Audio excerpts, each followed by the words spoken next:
Hello everyone, welcome to sleepy classes. कैसे हैं आप लोग? होपफुली अच्छे होंगे। तो आज जो हम लोग एक बहुत ही इंपॉर्टेंट टॉपिक आपका देखने वाले हैं वो है क्या, हीट बजट।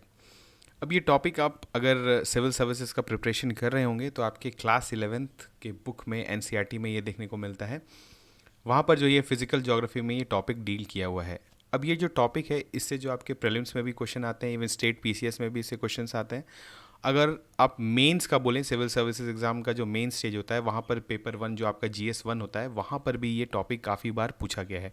इससे रिलेटेड क्वेश्चंस जो है आपके आते ही रहते हैं। तो ये टॉपिक आपका बहुत ही इंपॉर्टेंट है और इसमें बेसिकली कुछ टेक्निकलिटीज़ है, इसी कारण इस टॉपिक को समझने में जो है थोड़ा सा मुश्किल होता है।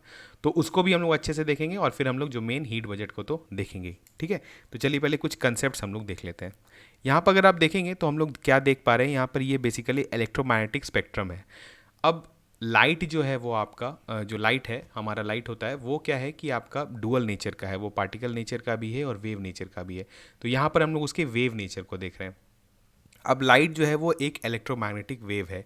तो यहाँ पर इलेक्ट्रोमैग्नेटिक वेव का जो है क्लासिफिकेशन किया गया है according to its wavelength and frequency. तो जो गामा रेज आप राइट साइड में देख रहे हैं सबसे ज़्यादा, ये क्या है, ये बहुत हाई फ्रीक्वेंसी वेव्स होते हैं और इनका वेवलेंथ जो है वो क्या, काफ़ी कम होता है। जिसका भी फ्रीक्वेंसी हाई होता है उसका वेवलेंथ कम होता है। ये बहुत बेसिक चीज़ है क्योंकि वेवलेंथ और जो आपके फ्रीक्वेंसी है वो इन्वर्सली प्रोपोर्शनल होता है। तो राइट साइड में जो है सबसे हाई एनर्जी वेव जो आपका गामा वेव्स होता है। अगर आप सबसे लेफ्ट साइड देखेंगे तो ये आपके माइक्रोवेव्स, रेडियो वेव्स और फिर आगे जो है इंफ्रारेड है। अब जो हमारा इनकमिंग लाइट होता है जिसको हम लोग इनकमिंग सोलर रेडिएशन भी बोलते हैं या जिसको हम लोग इंसोलेशन भी कहते हैं, आप बहुत जगह इंसोलेशन सुनते होंगे। तो इंसोलेशन बेसिकली क्या है, इनकमिंग सोलर रेडिएशन। अब ये जो इनकमिंग सोलर रेडिएशन होता है, ये जो लाइट होता है ये इलेक्ट्रोमैग्नेटिक लाइट ही, मतलब इलेक्ट्रोमैग्नेटिक वेव ही है।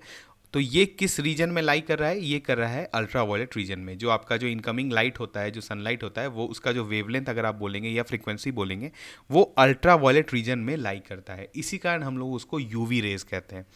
ठीक है, तो आप समझ पा रहे हैं कि उसको हम लोग यूवी रेस क्यों कहते हैं, क्योंकि वो इलेक्ट्रोमैग्नेटिक स्पेक्ट्रम में जो है अल्ट्रा वायलेट रीजन में लाई करता है। इसके अलावा जब वो सनलाइट अर्थ तक पहुंच जाता है, अर्थ हीटअप हो जाता है और जब हीट होने के बाद अर्थ जो as a black body act करता है और फिर जब रेडिएट करता है, तो उस समय जो वो वेव रेडिएट करता है वो बेसिकली जो है हाई वेवलेंथ जो होता है, लॉन्ग वेवलेंथ जिसको बोल सकते हैं, वेव्स होता है, जो कि आपके किस रीजन में लाई करता है, इंफ्रारेड रीजन में।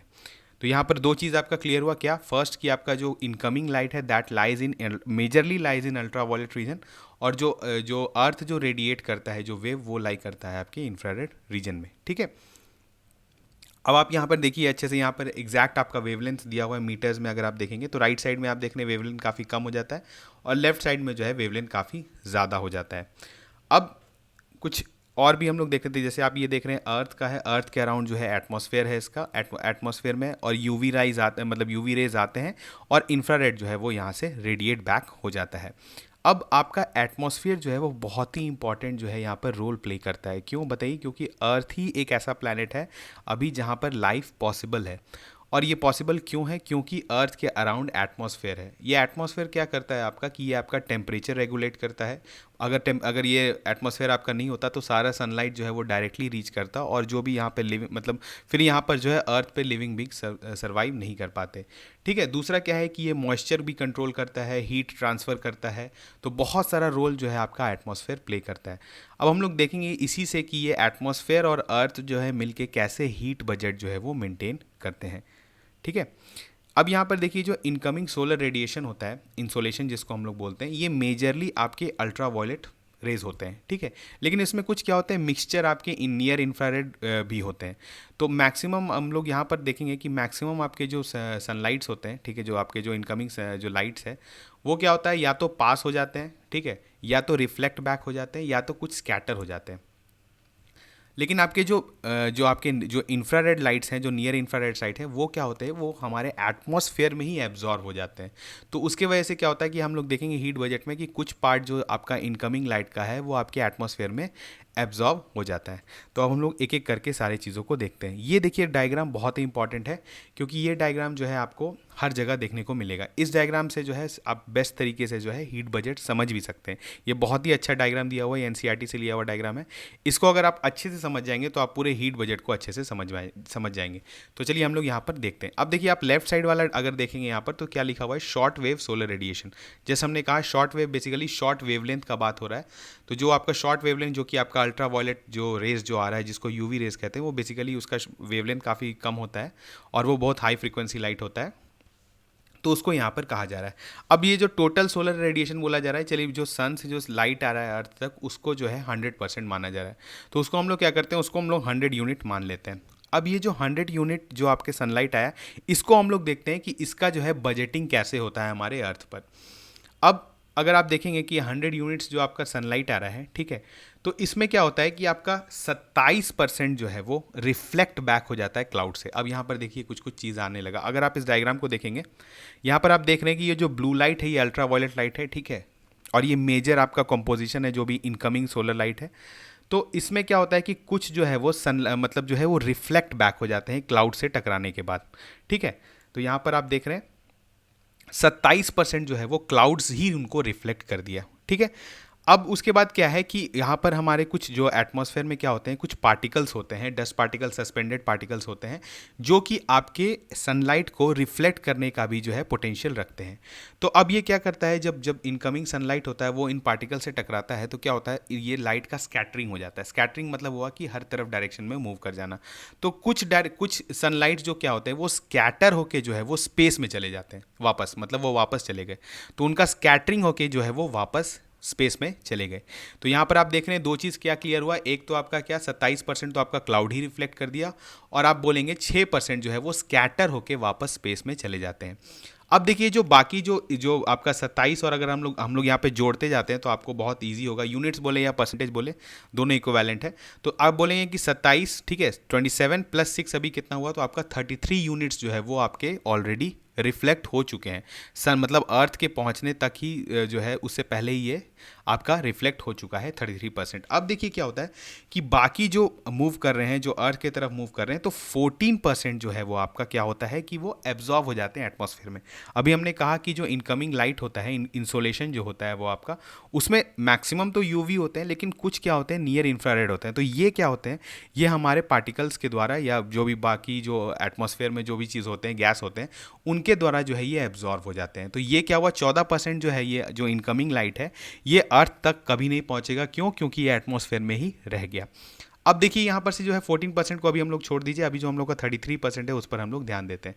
अब जो लाइट आया, ठीक है, जो अर्थ पर लाइट आया, तो वहाँ पर हमारे अर्थ में जो आप जानते हैं जो ग्लेशियर रीजन होता है या जो स्नो रीजन होता है, तो स्नो का जो होता है वो रिफ्लेक्टिंग जो है पोटेंशियल बहुत ज़्यादा होता है, जिसको हम लोग एल्बिडो भी बोलते हैं। तो क्या होता है कि हमारे यहाँ से जो अर्थ पे जितने भी स्नो वाले पार्ट हैं, जो पोलर कैप्स हैं, वो क्या करते हैं कि वो सनलाइट जो इनकमिंग लाइट है उसको रिफ्लेक्ट बैक कर देते हैं। और ये कितना % रिफ्लेक्ट करते हैं, 2%।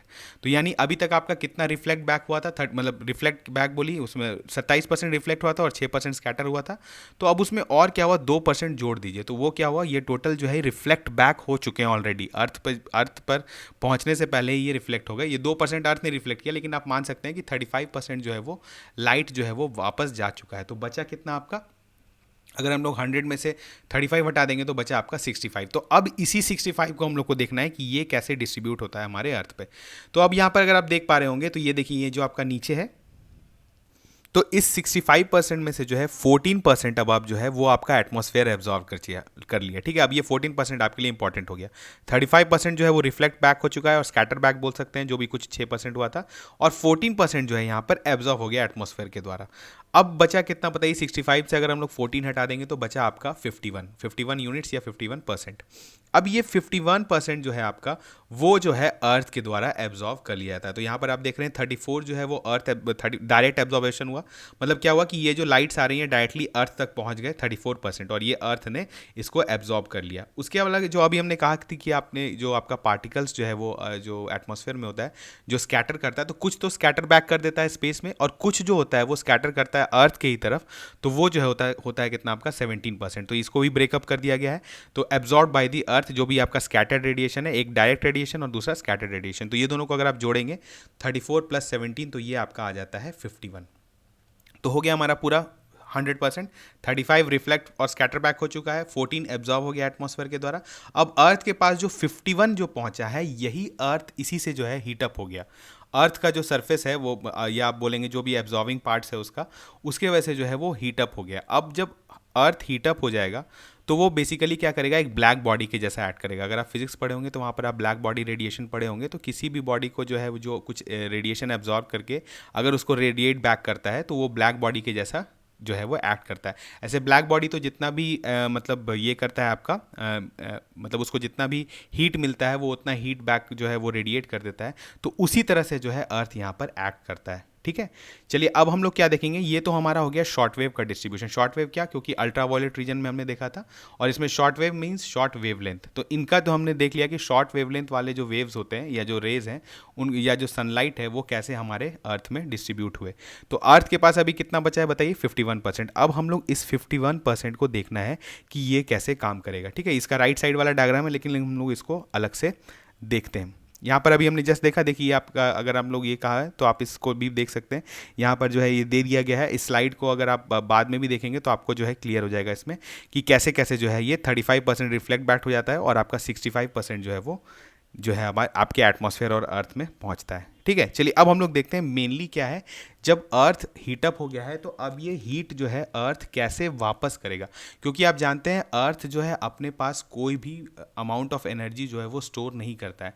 वो जितना लेता है सनलाइट से वो जो है वापस मतलब उसको रेडिएट कर देता है, या हम लोग देखेंगे बाकी तरीके से भी कैसे जो है वो वापस भेज देता है। ठीक है, अब यहाँ पर लॉन्ग वेव अर्थ रेडिएशन हम लोग देखने वाले। लॉन्ग वेव बेसिकली क्या हुआ आपका, इंफ्रारेड, जो कि अर्थ अब रेडिएट करेगा। तो यहाँ पर क्या बात हुआ था, देखिए 65 यूनिट्स आर एब्जॉर्ब्ड। अगर आप देखेंगे तो 14 यूनिट कहाँ था आपका, एटमॉस्फेयर में एब्जॉर्ब्ड है, और 51 यूनिट्स जो है वो अर्थ के द्वारा एब्जॉर्ब कर लिया गया था।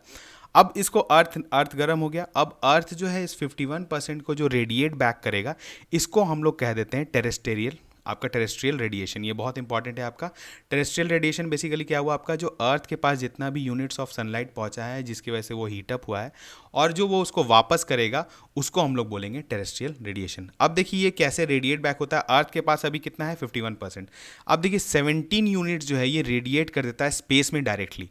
मतलब अर्थ ने लॉन्ग वेव रेडिएशन को यहाँ से मतलब उसको जो है एमिट किया लॉन्ग वेव रेडिएशन को। तो ये क्या करता है, इसमें से 17 यूनिट जो है वो डायरेक्टली स्पेस में पहुँच जाता है विदाउट इंटरैक्ट। ऐसे एटमॉस्फेयर तो आपका रोकने का कोशिश करेगा। आप जानते हैं एटमॉस्फेयर में जो हमारे जो ग्रीन हाउस गैसेज हैं, जो CO2 ये जो होते हैं, इनका बहुत ज़्यादा पोटेंशियल होता है आपका इस तरह के वेव्स को एब्जॉर्व करने का, जो कि आपका इंफ्रारेड रीजन होता है। अगर आपने ग्रीन हाउस गैस इफेक्ट पढ़ा होगा तो आप इस कंसेप्ट को जानते हैं। तो अब ये क्या होते हैं, 17 यूनिट्स जो है ये किसी तरह से स्केप कर जाते हैं स्पेस में। ठीक है, तो 17 यूनिट्स आपका स्केप कर गया। तो अब आपका कितना बचा बताइए, आपका बचा 34 यूनिट्स। अब 34 यूनिट्स जो है वो अर्थ के पास बचा हुआ है रेडिएट करने के लिए। अभी ये जो है 17% जो है उसने डायरेक्ट रेडिएट कर दिया। अब उसके पास बचा है 34%। और कहाँ बचा था हीट बताइए, 14% तो एटमॉस्फेयर में भी है अभी बचा हुआ। तो ये जो आपका बोलेंगे 34 + 14 कितना हो गया आपका, 48% या 48 यूनिट्स। ये 48 यूनिट्स जो है आपका बाद में जो है धीरे धीरे जो है ये रेडिएट बैक हो जाता है स्पेस में। अब ये जो अर्थ के पास जो 34 यूनिट्स है, 34 यूनिट्स में उसने 17 यूनिट्स जो है आपका बोल सकते हैं कि, अब ये जो 34 यूनिट्स है ये अर्थ जो है एटमॉस्फेयर को कैसे ट्रांसफर कर रहा है वो हम लोग यहाँ पर देखेंगे। कैसे देखिए, 6 यूनिट्स जो है वो क्या कर रहा है, जो रेडिएट कर रहा है वो एटमॉस्फेयर जो है वो डायरेक्टली एब्जॉर्ब कर ले रहा है। अब यहाँ पर कौन सा हम लोग किस हीटिंग का बात कर रहे हैं, जो लॉन्ग वेव रेडिएशन हो रहा है, मतलब आपका जो इंफ्रारेड वाला है, तो वो 14% का बात नहीं हो रहा है जो स्टार्टिंग में इनकमिंग वाले से हुआ था। ये है जो अर्थ रेडिएट कर रहा है।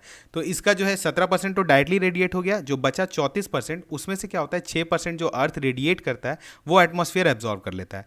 ठीक है, 9 यूनिट्स जो अर्थ रेडिएट करता है वो किसके थ्रू करता है, कन्वेक्शन, जो कि आप प्रोसेस है हम लोग बाकी आप जानते होंगे फिर ज्योग्राफी में, ऐसे हम लोग कभी इसको देखेंगे। तो कन्वेक्शन एंड टर्ब्यूलेंस से जो है आपका 9 यूनिट्स जो है वो एब्जॉर्ब हो जाता है, और 19 यूनिट्स जो है वो आपके क्या होता है, लैटेंट हीट ऑफ कंडेंसेशन में चला जाता है। तो टोटल जो आपका आया 48 यूनिट्स जो आपके एटमॉस्फेयर में रह गया, और ये एटमॉस्फेयर क्या है लेटर ऑन जो है इसको धीरे धीरे रेडिएट बैक कर देता है स्पेस में। तो नेट हमारे पास जो है फिर 0 हो जाता है हमारा। तो इस तरह से हमारा जो है हीट बजट मेंटेन्ड रहता है। ठीक है, तो हमने क्या किया, हमने एक बार इसको हम लोग क्विक रिवीजन कर लेते हैं। इस डायग्राम से क्या हुआ, सबसे पहले तो आपका 35% जो है वो क्या हुआ, रिफ्लेक्ट और स्कैटर बैक हो गया। 14% जो है आपका कुछ कुछ पार्ट जो है उसका एटमॉस्फेयर ने एब्जॉर्व कर लिया शॉर्ट वेव रेडिएशन का, यहाँ पर ध्यान रखें। बाकी जो था क्या 51% जो है वो अर्थ तक पहुंचा था। उसके बाद हम लोग को क्या करना था, इस 51% को हमने यहाँ पर देखा क्या कि आपका जो है 17% इसमें से डायरेक्ट रेडिएट बैक हो गया स्पेस में, और जो रेस्ट जो आपका 34% बचा था वो क्या हुआ, वो आप अर्थ ने रेडिएट किया लेकिन वो आपके एटमॉस्फेयर ने कैप्चर कर लिया, और जो अर्थ अब टोटल एटमॉस्फेयर के पास बचा 48% या 48 यूनिट्स, वो जो है वो धीरे धीरे रेडिएट बैक कर दिया गया स्पेस में। तो ओवरऑल जो आप कह सकते हैं अर्थ प्लस एटमॉस्फेयर का जो बजट था वो नेट जो है वो जीरो आ गया। तो अब जो है आपको हीट बजट समझ में आ गया होगा। ठीक है, ये थोड़ा टेक्निकलिटीज था, इसमें बेसिकली क्या थे, शॉर्ट वेव और लॉन्ग वेव रेडिएशन का जो है वो बात होता था, तो उस चीज़ को हम लोग स्टार्टिंग में ही क्लियर कर लिए। अब देखिए हमारा जो ग्लोबल वार्मिंग वाला जो हमारा फेनोमेना है उसमें क्या होता है, जो अर्थ जो लॉन्ग वेव रेडिएशन रिलीज कर रहा है तो ये क्या हो रहा है कि स्केप कर रहा है स्पेस में। लेकिन अब जो हमारे अगर एटमॉस्फेयर में जो है ग्रीन हाउस गैसेज अगर इंक्रीज कर जाएंगे, जैसे CO2 हुआ, मीथेन हुआ, तो ये क्या करते हैं बेसिकली, इनका पोटेंशियल बहुत हाई रहता है इसी इंफ्रारेड वेव्स को कैप्चर करने का। तो अगर ये एटमॉस्फेयर में अगर ये कैप्चर करना स्टार्ट कर दें, ठीक है, तो क्या होगा, हमारा हीट बजट भी जो है वो गड़बड़ाने लगेगा, और इसके वजह से क्या होगा, पूरा एटमॉस्फेयर जो है वो हीटअप होने लगेगा, और उसके वजह से जो है बाकी जो आपके जो आप देखते हैं आइस मेल्टिंग या पोलर कैप्स मेल्टिंग, ठीक है, या एक्सट्रीम वेदर इवेंट्स जैसे कि आपका ट्रॉपिकल साइक्लोन्स या ये सब चीज़, तो ये सब फेनोमेनाज आपको देखने को मिलेगा। तो ऐसा है कि हम लोग को ग्लोबल वार्मिंग को भी कंट्रोल करना है। क्यों? क्योंकि वो जो है आपका अर्थ का जो है हीट बजट को भी आपको थोड़ा सा उसमें गड़बड़ी ले आता है। ठीक है, तो चलिए आपको ये चीज़ जो है, आपको ये टॉपिक समझ में आ गया होगा। ऐसे ही हम लोग कुछ टेक्निकल टॉपिक्स जो है आगे लेकर आएंगे, जिससे आपका जो है कंसेप्ट भी क्लियर हो और आपके एग्जाम पॉइंट ऑफ व्यू से भी इंपॉर्टेंट हो। ठीक है, तो चलिए मिलते हैं नेक्स्ट वीडियो में, तब तक थैंक यू।